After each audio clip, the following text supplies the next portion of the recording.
Nabaramukije mwese banywanyi bacu mubana natwe mu makuru n'ibiganiro dutambutsa kuri nombonesha kure yacu kandi yanyu ya ECTV no mwanya wa makuru yihuta cyane hejeje kudushikira muri kano kanya nkuko twabibabwiye ko hari abantu bagomba gutembagaza Perezida Ndayishimiye kandi nawe akaba yarazi neza ko hari abantu batamwerekwa mu byo bariko arakora. Hakaba rero hahejeje gutangazwa ivya kudeta mu gihugu c'u Burundi.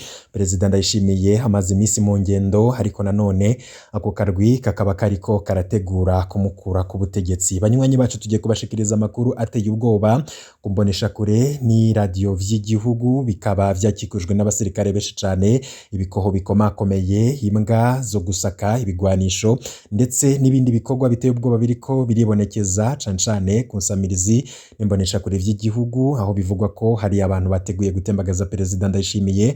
Abasirikare ku kirimba c'umukuru w'igihugu, ibintu vyakomeye cyane, ubwoba ni bwinshi, ibiriko biraba birateye ubwoba mu Burundi. Perezida Ndayishimiye yoba ahejeje gutegwa kudeta, ni bande bo babinyegeje inyuma y'ivyo bintu vyo gutembagaza Perezida Ndayishimiye? Twari twababwiye ko icuka atari ciza hagati ya Ndayishimiye n'umukuru w'umugambwe CNDD-FDD. Twari twababwiye ko ibintu bimeze nabi cane hagati ya Perezida Ndayishimiye n'umukuru w'ibiro vy'igisirikare General Prime Niyongabo.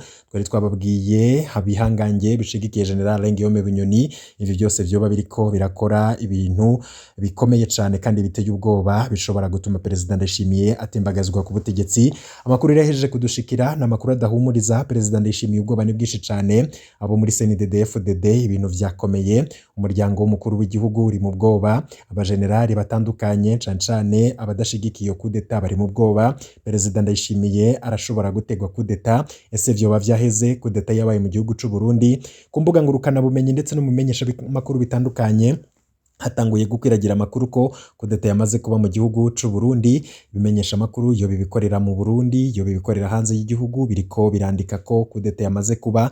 Ariko amakuru duhejeje kuronka twebwe yo kwizera, tugiye kuyagaruka ko muri kano kanya tubahido nido. Ibinyamakuru bimwe bimwe biti amakuru aturuka mu gihugu c'u Burundi aravuga ko radio televiziyo vy'igihugu RTNB mu mugwa mukuru w'ubutunzi Bujumbura ngo bikikujwe ndetse n'abajejwe umutekano kuva kuri uyu wa kane. Hakaba rero hariko haraboneka ko hoba hari ubwoba bwa kudeta. Perezida Ndayishimiye ni bande bagomba kumutembagaza ku butegetsi? Kudeta yoba yamaze kuba, ese kubera iki umutekano w'imbonesha kure ndetse n'insamirizi vy'igihugu wongerejwe abasirikare ndetse n'ibikoho vya muzinga? Nivyo biriko biribonekeza ku kirimba c'umukuru w'igihugu, naho vyakomeye cane, hariko harumvikana ugwamo rw'ibikoho bikomakomeye.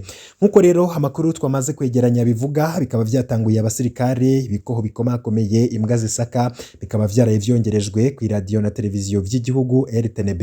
Kinyamakuru cizewe SOS Media Burundi kikaba catangaje ko kuva ejo haheze ni igenekerezo rya 14 z'ukwezi kw'icenda umwaka 2023 umutekano wa RTNB waraye wongerejwe bimwe biteye ubwoba. Abasirikare benshi bo mwikambi hicungera umukuru w'igihugu BCPI bakaba baraye bazanywe gucungera RTNB. Bamwe bakaba baje bitwaje ibikoho bikomakomeye be n'imbwa zisaka winjira n'usohoka. Kugeza ubu ngubu nta nsiguro nimwe yahawe abakozi ba RTNB. Ivyo bikaba bibaye mu gihe umukuru w'igihugu Perezida Ndayishimiye n'umukenyezi wiwe bamaze iminsi 5 muri Cuba, aho perezida agiye ku munsi w'Imana uheze kwigenekerezo ry'icumi z'ukwezi kw'icenda umwaka 2023 kwitaba inama itangura uno munsi. Bikaba bibaye kandi mu gihe mu Burundi hari ibihuha vyinshi cane kubijanye no kutumvikana kw'abategetsi. Kugeza ubu nta muco dufise ku vyatumye hongerezwa umutekano wa RTNB.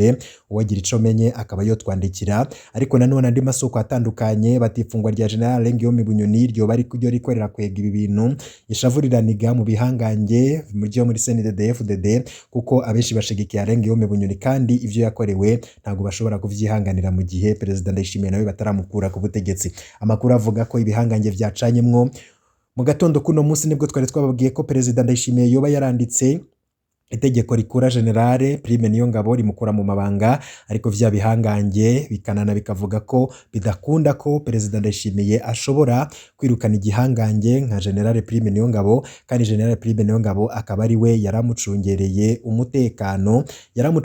umutekano ku rwego rukomeye cyane, kuko vyaranavuzwe ko mu njyane za Ndayishimiye ndetse n'umukuru w'igihugu Prime Niyongabo yari ku ruhande rwa Ndayishimiye, ariko nanone uruhande rwa Bunyoni narwo rukaba ariho abantu benshi cyane bamushigikiye, bakaba ari nabo bariko barategura gutembagaza ubutegetsi bwa Perezida Ndayishimiye. Ariko nanone Prime Niyongabo nawe akaba yaramaze iminsi arategura ibintu bikomeye cyane. Bamwe bati rero murakoze kuduha amakuru, nibacungere cyane ikirimba c'umukuru w'igihugu kuko turiko turumva urwamo rw'inkoho. Ati simye, ati ino nkuru mpejeje kuyumva umutima urasimba, Imana itugumize ko itube hafi kabisa, ubundi politike nje ndayitinya cyane. Ati none ko twaraye tudatsinzwe na Kameruni mugabo twarigeze gutsinda Gabo duca twihangana. Ati twebwe abanyagihugu bato bato nitumenye ibiriko birabera mu gihugu, mubandanye mudutohoreza amakuru. Ati nimudusegurire none ibiriko biraba, murabona ko biri buze guherera hehe, kudeta yoba yabaye canke se vyoba ari ibihuha. Ati mbega ibintu biriko biraba mu gihugu cacu ni ibici, ko ndiko ndumva ngo inkoho ziriko zirasakirana ku kirimba c'umukuru w'igihugu, kirimba co bacamaze gufatwa n'abateye kudeta. Ati ku radio nimbonesha kure vy'igihugu hoba hamaze kuba ivya kudeta, hoba ari uwayitangaje, mudutohoreza. Ati murakoze kutumenyesha amakuru yerekeye ivy'umutekano w'igihugu cacu, Imana izibazigame mu kurinda neza umutekano. Ati ndandende gusa twebwe ubu twikenereye igihugu gitekanye, twirire ati twirimire tworore kandi Imana itube hafi. Benshi rero bagiye bavuga vyinshi, ariko nkuko twabibabwiye co kazi ciza muri CNDD-FDD. Ariko nanone umukuru w'ibiro bikuru by'igisirikare General Prime Niyongabo akaba ari karavugwa cane muri no minsi, ho bari bande binyegeje inyuma y'ibintu vya kudeta. Icuka kibi muri CNDD-FDD, ubutegetsi bwa bugiye gutembagazwa. Amakuru ava muri CNDD-FDD nta humuriza, ibihangange biriko birakorana cane na General Ngiyombe Bunyoni, ivy'ikiroberi gishasha cuba carashinzwe ndetse n'ibindi vyinshi cyane biriko biratangazwa. Shalom shalom, igitondo ciza c'umugisha, igitondo c'umuhezagiro, igitondo c'umunezero kubera b'Imana, igitondo ciza kubisezerano, igitondo ciza kubamaze kuronka urutonde rw'amasezerano y'igihugu c'u Burundi. Imana ibarira Yakobo ko aduga umusozi kugira ngo Imana imumenyeshe ibanga kandi ibane nawe igihe cy'amasezerano kuri bo cyariko kiregereza, kandi umwanya warushitse.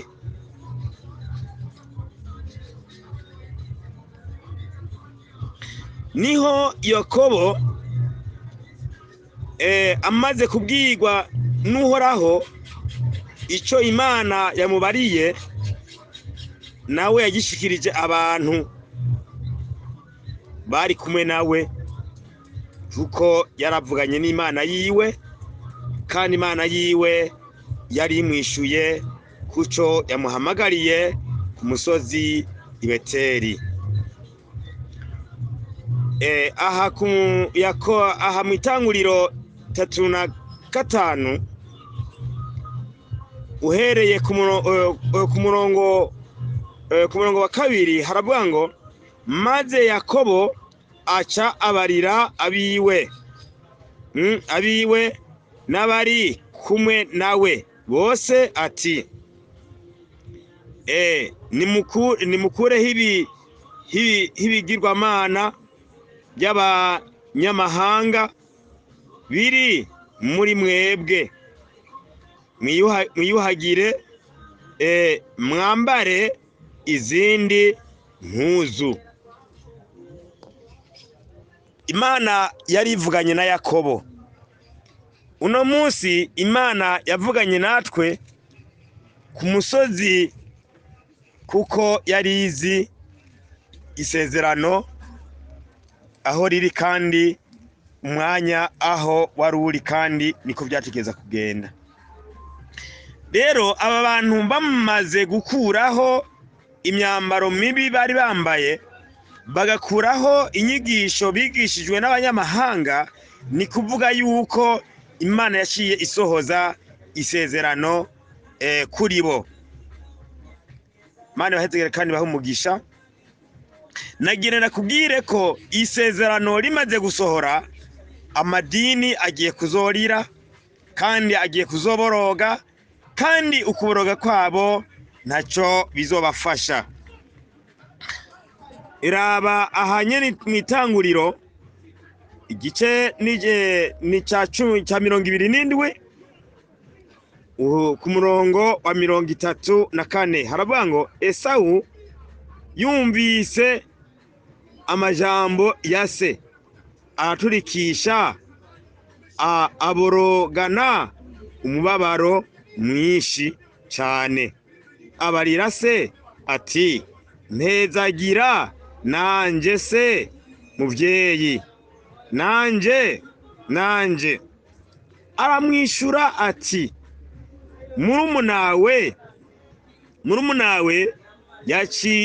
yaciye mu bugunge atwara mu muhezagiro wawe. Aramwishura ati Yakobo ni Yakobo koko izina niryo muntu yambereye intonyotsi kabiri kose yanyaze kuba samuragwa, none asubiye n'umuhezagiro wanje. Arongera aramubaza ati nta muhezagiro wasigarije namba. Aha hariho amarira kandi hariho umubabaro.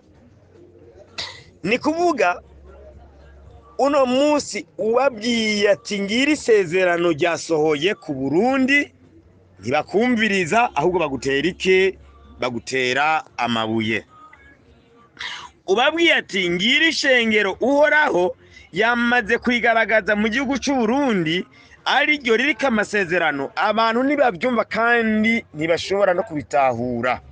Ntibagomba kumva yuko Yakobo yamaze kuboneka mu gihugu cy'u Burundi. Ntibagomba kumva yuko Esawu ari hehe, ari mu marira. Ndagomba ko abantu batahura kandi bakamenya, nibamara kumva bakamenya bagatahura, barasohoka bave muri Babuloni, hanyuma binjire hehe? Binjire mw'ihanga ry'abera b'Imana. Abakurikiye Yakobo barose imigisha, barose umuhezagiro, kandi barose ubugingo budashira.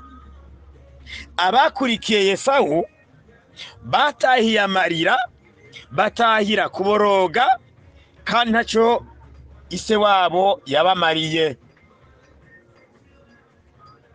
Uri n'ugutwi agomba kumva icyo Imana iriko irabwira amadini y'uno munsi. Uno munsi abari n'ugutwi bagomba kumva icyo Imana iriko irabwira ihanga ry'abera buno munsi. Ariko abantu ntibagomba kumva kandi ntibagomba gutahura. Nagire ndakubwire kandi ndagushingire nintahe aho uri hose, Imana yamaze kwiyerekanira kubera bayo mihanga ryayo mu isabato. Ariko abantu baracarondera hehe? Baracarondera muri dimashe. Nagire ndakubwire ngo abanyene barondera muri dimashe bari kuri rwa ruhande rwa Esawu. Abari ku ruhande rwa Yakobo ni kuvuga ngo nibo bariko baregereza kandi bariko barinjira muri ya sabato. Aha anyu hatandukanye, kandi niwamara ko hatandukanye ucumenya izi siguro ziriko ziratangwa hirya no hino zivuga ko amadini ariko arayobya abantu kandi yayobeje abantu. Ucutahura ico Imana iriko iravuga uno munsi. Imana yabivuze buke buke, none uno munsi hageze ko Imana itakibivuga buke buke, ahubwo iriko irakoresha n'abasazi kugira ngo vyose bije ku mugaragaro. Umusazi iyo ariko aravuga ntabwo yitangira itama, kandi ntabwo agira isoni, ariyo mpamvu nakubwiye iri jambo risa n'iri mu gihe cyo kwa Loti, igihe Sodomu na Gomora hagomba gusha. Yesu nashime cyane. Igihe Sodomu na Gomora hagomba gusha, imburi zabanje kuvuga abo biyita abasemerezi. Abasemerezi baravuga baraheza, abo Imana yababwira ati ceceka. Inyuma yaho Imana yacikoresha abasazi. Abasazi baravuga, ni kuba mu bisagara hose abasazi nibo bakomeza bavuga, ntibitangira itama. Ari byo bintu uno munsi mwumva biriko biravugwa uno munsi. Rero Yakobo iyumvira uno munsi gukurikira Yakobo cyangwa gukurikira Yesawu, biratandukanye. Hitamo gukurikira Yakobo cyangwa hitamo gukurikira nde? Esawu.